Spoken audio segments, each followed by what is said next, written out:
All right, we're here for another viewer build, and here with Bernie. Hi, nice to meet you. Yeah, nice to meet you. We actually met last night at a car show. Bernie, you submitted your Fargo on our website? Yeah, I did a little while back when you went to Halifax the first time. I posted it, but I guess it didn't work out timing-wise. No. But we're back again. Yeah. We're going back to Halifax. We're in Montreal right now. We're just on the outside of Montreal on the North Shore. And what is this? This is pretty cool. This is a 57 Fargo. Okay. It's custom built, air suspension, custom frame, 5-speed manual, and a little something under the hood. Nice.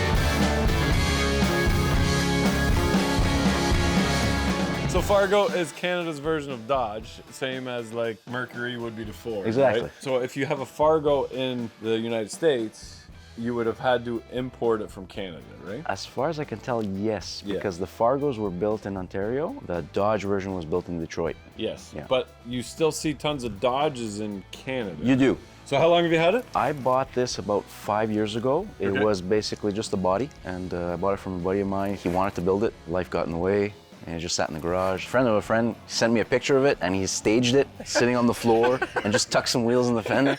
I'm like, I don't know. I had just sold the project that I finished building. So he sent me the picture, and I'm like, yeah, okay, send me his number. Yeah, right on. So what do you do for work? I'm an engineer, mechanical engineer. Okay. I work for a structural steel company. We specialize in large structures. We built the antenna on World Trade Center, the new one. Okay. We did the Champlain Bridge. We do a lot of stadiums. So have you done builds before? You Yes. have? Okay, all Yes. right. So Yeah. so you've got a little experience like with Yeah. everything. Yeah. Okay, Yeah. very Yeah. cool. I've, Very built- cool. I've built this one. I've got another one that's at paint right now. Okay. This is an all original matching numbers, but I've gone through the engine. It's got a power-driven diesel head and the whole thing, Okay, and yeah, bigger yeah. turbo. And Well, it's a Mopar. I'd expect it to be yeah, numbers yeah, matching. yeah. So you saw the body, you saw the stance, kind of some tires in front of it, and then Yeah. did you know right? Did you have an engine in mind for it? It had a 5.7 HEMI in it, Gen Okay. 3 HEMI. Oh. And I didn't end up using that engine. I used it for mock-up, but that's not the engine I went with. I ended up buying a Chrysler 300C. And the idea was I'm gonna do a budget build, and I'm just gonna harvest everything, and I'm gonna transplant it. But then the car that I bought had issues with transmission, so I said, okay, I just won't take the transmission controller, and I'll make it work. No, it doesn't work like that. No. Not in the Mopar world. So I ended up making it a 5-speed, and I ended up going with a Holly Terminator X. Oh, okay. Right Yeah, on. yeah. So the first iteration, I had a 5.7 HEMI. I blew that up. My overflow bottle was too low, so Okay. I was always getting an air pocket, yep. and it's not the Eagle head, so I dropped the valve seat in 2 cylinders. Yeah. So I didn't want to spend money on that, and then I found a guy selling a 6.1 core. Ooh, Yeah. we So gotta take a look at I got to this. build 6.1 now. Nice, nice. Ooh, that is nice and clean. That is very nicely done. And it fits like it was meant to be there. Did you modify the firewall, obviously? No, I just shaved it. No? It's Okay, it's okay. just shaved. Oh, yeah. okay, Yeah. okay. Shaved and I then see that- reinforced to hold the brake booster. Yeah, and I see that you put your overflow jug just higher. Yeah, It's yeah, just like yeah. there's no room for a radiator. Well, I put the original radiator that doesn't have a cap, so it's the whole cooling system that goes with the engine. Salvaging every part. Yeah, from the exactly. Chrysler 300, And then yeah. and then I put the stock bottle, but it was a big weird shape, so I had it tucked under the fender, and it was just not quite high enough. So I got an aftermarket one this time. Yeah. Yeah. But that's hidden very nice. All your wiring is nicely tucked away. It looks like stock manifolds. No, they're Hooker Blackhearts. Yeah, they're just really tucked up in Yeah. there. Yeah. Yeah. Now that suspension is not stock for the Fargo. Where's that from? No, the front clip of the frame is off of a 2000 Dakota, Okay. but I've got tubular drop control arms. Then the frame, I just hogged it out to be able to fit the bags. Okay. The tubular control arms are already made for bags, and then the back half of the frame is custom built, all Okay. square tubing. Excellent. In the rear, it's a parallel 4-link, but then you got 2 links, and the bags are cantilevered behind the axle, Nice. and then it's a Watts link to center the axle. Pretty neat because we did the exact same thing with our 55. Grafted in a newer front suspension to build it the way you want, the ride height that you want, You went bags. We didn't have time for bags. I would have probably bagged it, but yeah, we just didn't have that time when we did it. But how much time would you figure you got into it? This build took me 3 years, nights and weekends. Okay. Wow. That's going through life and a full-time job. Yep. And Yep. things happening. And, Yeah, that's right. But you know, you just keep at it. You know, you Yep. plug away one thing every night and Yep. give yourself a little goal. And Yep. okay, tonight I gotta do that. That's what I always say. Don't look at the whole scope of the project because you'll get overwhelmed. But today I just want to get my brakes figured out. Tomorrow I just want to get, the engine mount figured out. And one of those each little hurdle is a nice little dopamine release to get you excited about the next one, right? Exactly. So I got remote terminals. Oh yeah, yeah. If I ever need to boost it or anything, the battery's under the bed and not accessible.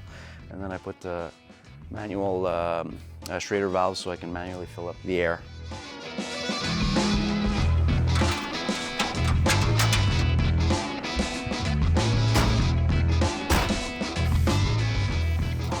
That's awesome. So all ride height, you can just tell it's all preset already. It's with level sensors. Yeah. So you don't even hold it on the top. I do. Yeah. Especially when you're keeping it from going into gear. Yeah, yeah. No. I got my foot on the clutch for it. Okay. Yeah. No, especially when you roll into a show or people are looking, that's when you got to shift on the top. Yeah.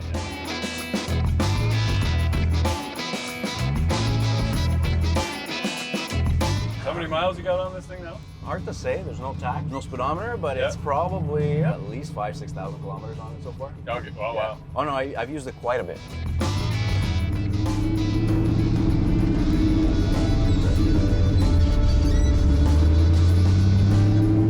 That ride's really nice. It's all right. It's all right. It's bags. It's a little bouncy. Yep. You know, but it rides nice. It drives nice. I mean, I do $140 with this on the highway, no problem. Okay. One finger on the wheel. Did you ever get an alignment done on it? Yeah, I got a pretty good shop a few minutes away. Yeah. And the guy who does the alignment, he's the only one in the garage that does it. Yeah. He's a guy in his late 50s. Yep. And he's a big muscle car guy. He knows them all. He knows the GMs need shims and Yeah. the eccentric bolts for the Dodges and all that. That's funny because I have that guy too. Crusty old guy. He Yeah. hates it, but his alignments are just dead on. Yeah, exactly. Yeah. You know, and you call some garages and they're like, oh no, sir, we have to do what's in the book and what's said. I'm like, no, I'm gonna tell you what I want. Yeah. You know, Yeah. and they're like, yeah, you're the boss. You do you. Yeah. We do it your way. You know? Right. Have you always been a car guy? Yeah. Yeah. Like right from teenage years. My dad was a car guy.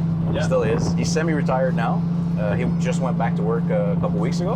He's a long-haul truck driver. Okay. And he takes summers off now, so we just do car shows and meets and Nice. go out and cruises and things like that.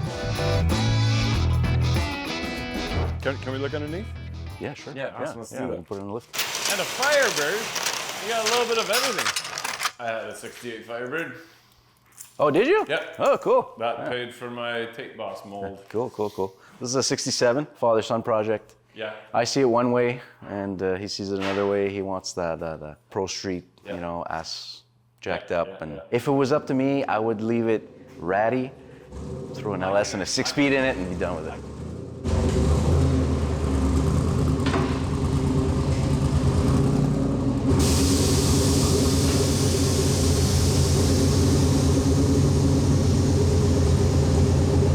Right on the ground. It sounds nice. What exhaust did you put on it? Hooker Blackhard headers, Yep. 2.5-inch exhaust, and then it's the Summit copy of the MagnaFlow stainless steel mufflers. Okay. That is cool. The Watts link, yeah. Oh yeah. So you got links at the back. Okay, with your cantilever. Yeah. Okay, Yeah, so so that's the cantilever your, and yeah, bags yeah, in the back. You don't need as much Z or as much Z into the frame. Yep. Right? Yeah. So you can really get the bump stop right up against the axle there. Right. Yeah, and with the Watts link, it holds it perfectly Oh, yeah. centered. Oh, yeah. Yeah. Yeah. So there's This never thing any really handles. never any arc on the axle. Yeah. Yeah. Really cool. Parallel 4-link, pinion angle, I have no issues with it. Nice. When I had initially set it up, I'm used to leaf spring, so I put that extra 2 degrees like leaf spring. Yeah. It vibrated like hell. I brought it home. I said, okay, let me just 0-0. So it's the same. It was perfect. After that. Yeah. Okay.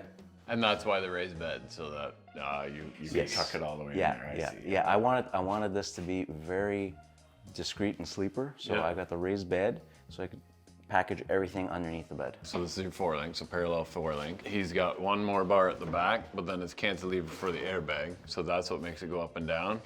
And then the Watts link, because this pivots in the middle here, as it goes up and down, it keeps this perfectly centered so it doesn't move side to side. Because when you have just one arm like what we have, when you do go up and down, you got a radius, right? So it pulls your diff one way or another, yeah. Oh, that's very neatly done.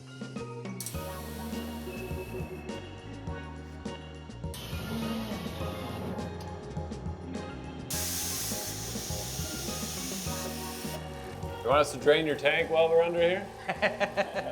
Or do you got a remote switch for that too? No. No? What's your hourly rate on the maintenance?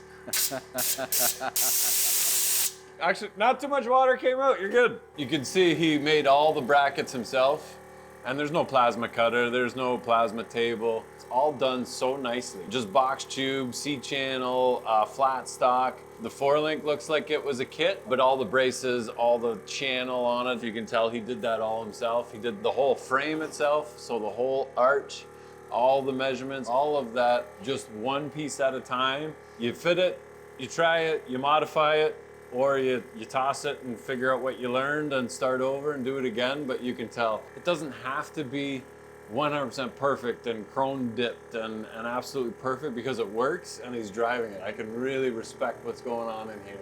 Everything is secured nicely and tied down really nicely, like really impressive. Battery box is underneath the frame. Ours is on our step. Again, you don't want that under the hood because then that takes away from the engine bay.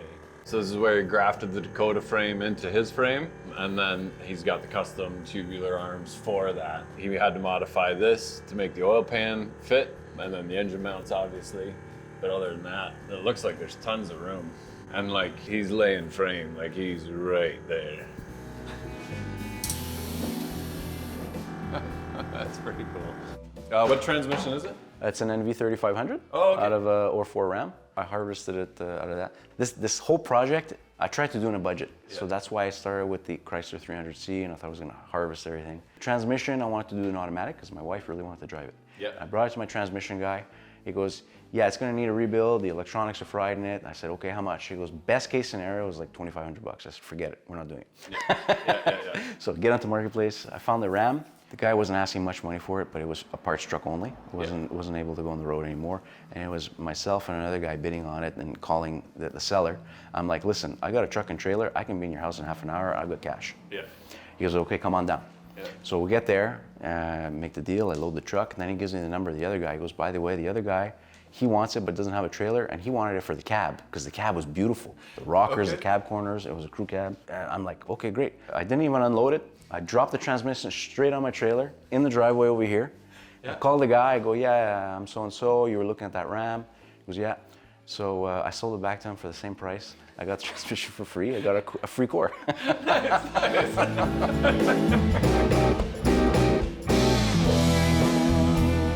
How's Hemi for heat? Oh, this thing holds 189, 190. Yeah, No okay. problem. I don't even run my two fans to come on at the same temperatures. They're offset by 5 degrees. Yeah. Even sitting in 40-degree weather, traffic, we're good.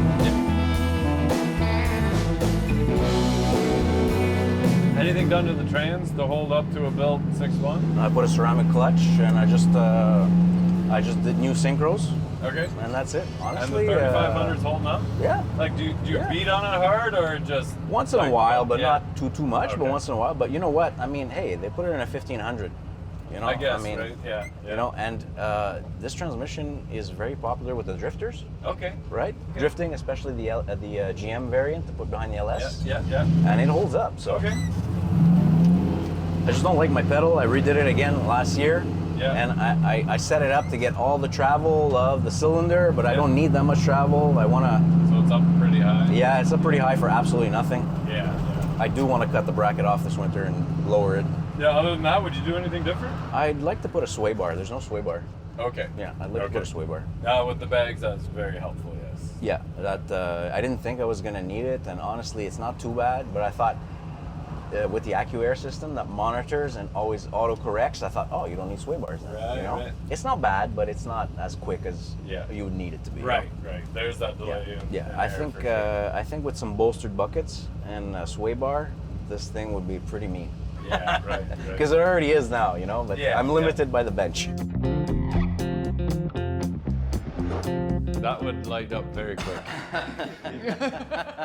What did you? So basically, I just went to Goodwill, picked up a shirt of that checkered pattern. Yeah. And I got some epoxy resin. I dipped it in. Yeah. I had taped the body not to get it stained flat on the floor so that this doesn't hit the ground. Yeah. And that's it. That's awesome. Yeah, That's the first time I've seen that. But that People is really freak cool. out on that. I mean, last year I went to a show. We're pulling in. There's a lineup, so we're getting in, and so I'm stopped in front of all these little old ladies. They're sitting there, and they're there with their husbands, and they all look at the rag and they're pointing. And then I get in, I park, and then the organizer comes and sees me. He goes, "Hey, what's going on? Apparently you got some leaking gas over here. You can't be here. It's unsafe." I go, "Richard, are you talking about this thing? Come on, man. It's a prop." "Oh, okay, don't worry about it." And then some homemade rocker panels. Yeah, well, basically the whole front of the floor is all redone with the hump and everything, and then I ran out of patience. I said, let me just fold two aluminum checker plates, and that's it. Yeah. That floor repair was supposed to be like a weekend and turned into a month thing. Well, I and had at to the do- end, you're like, Yeah, just finish yeah, it. yeah, I got a yeah. nice little weather seal to keep the noise out. And then the interior, there was no interior. I made all my panels, and then I figured out how to upholster everything, and So you did it yourself. I did everything, And- all the upholstery and myself. What is everything. this? Like, Here I used some masonite. Okay. And then this is just like a pleather. Okay. Amazon by the really? roll. Yeah, Really? by the roll. So Yeah. you said I went out and killed my own snakes, stained the skin. We ate the snakes for Yeah, supper. that's right. We used the skin. Yes. I put it on my own thing. Only got bit once and went to the hospital for a month. But yeah. It was all worth it in the end. Because there he is, the ceiling and everything, and then you soundproofed it too. I see. Some Yes. soundproofing? Soundproofing everywhere in the whole thing, the back of the cab, even in the ceiling before doing the paneling. Okay, Everything. yeah. All the weather stripping I replaced. There's a guy who does Fargo parts. Okay. He's in Michigan. Okay. Like the bottom of this door panel, I replaced it. He sells a patch panel. Okay. Now the only thing I have left to do are the windows. At the time when I did the build, he didn't offer those, but now he does. Oh, okay. So I ordered them. Okay. So they'll get here when Canada Post gets out of their strike. I like your door handle. I really like that. Yeah, I had no door handles, and I said, you know what, I got some chain. Let me just do this. Yeah. I had just finished a 67 to 72 Chevy project, Okay. and I had a lot of extra parts, and I just sold off, and some I just threw away. And Yeah. I'm like, damn it, I should have kept those armrests. They would have fit here. I said, okay, let me do that instead. Yeah, right on. There's 4 pieces that are GM on this truck. I know, please. I know. You got the square body steering column, the square body seat, the inner fenders to be able to fit the wide tires in the back in the inside of the bed, master cylinder for the clutch. Those are Chevy. And then what's the camshafts out of? That's out of a Jeep 4-liter. Okay. My engine guy who was building my 440 at the time, he had just finished, and I said, I want a really long shifter to play the part. Yeah. So I bought that. I brought it to work. I heated it up red. I tried to bend it nice, but it snapped right away. There's not enough carbon in the cast iron. Yeah. So while it was preheated, I welded it up, and then I just wrapped it up so it doesn't crack and left it like that. Yeah, right on. But I do want to redo it. I want to cut it back, and I want to have it gun drilled inside to empty it out, just to lighten it up a little. So I was gonna say, with the heavy weight, Yeah. you're leaning against the shifter fork. Yeah. You will wear your shifter. Yeah, fork. when I'm hitting bumps, I do hold the shifter. In Okay, it yeah, is, yeah. I'm very aware and careful of it when I'm driving it. Yeah. And if you notice, there's a bungee cord on the ground there. That bungee cord is calibrated perfectly to hook against the third lobe so that it holds the neutral perfectly when I get out of the truck. Because it'll fall into gear because it's so heavy. Yeah. So I can't get out of the truck. I gotta hook that bungee just in the right spot. And Just when it's idling. Like, yeah, when it's on idling, when I want to get wow. out, so it stays in neutral. Yeah, nice. Tell us a story about how you figured out you needed that. Were you chasing the truck because it went into gear? No. but- I had the okay, foresight to think of it, and I thought, damn it, this is a pain in the ass. I have to turn the truck off every time I gotta get out. Yeah.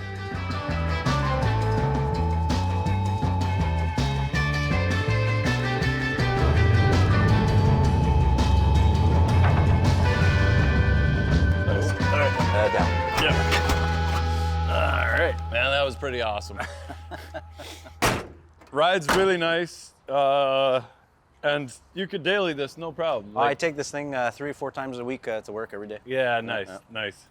Man, you did an amazing job. Thank you. Thank you Appreciate very it. much for taking the time for showing this to us. So tell your experience. You submitted it. You saw us in a car show. You're like, yeah. Hey, you know, I just I saw the truck and I saw the Bronco and I went up to Rich and I just spoke to him, and you know, he's not he what you see on the video, it's him. He's sincere. There's no acting. Nice. And it's really cool, man. Thank Yeah, you. yeah. Thank you very much. It was fantastic day. So submit your rides on DeBossGarage.com, and you never know, you might get a call. We're in the area. We got some time. We went out for breakfast. We had a nice little morning together, and get your vehicle on the channel. The reason we do that is to help motivate everybody to work on their stuff. You know, it's a huge undertaking. It's 3 years. Just do one little thing at a time. One monumental small achievement is still monumental because it's that much closer to finishing that project. So hopefully you'll get a call from us. I don't know where we're going to be next. We are actually on this trip. We're heading out east. We'll see if we can grab a couple more, but get out there and work on it, because if you're not filthy, you're not rich. Here we go.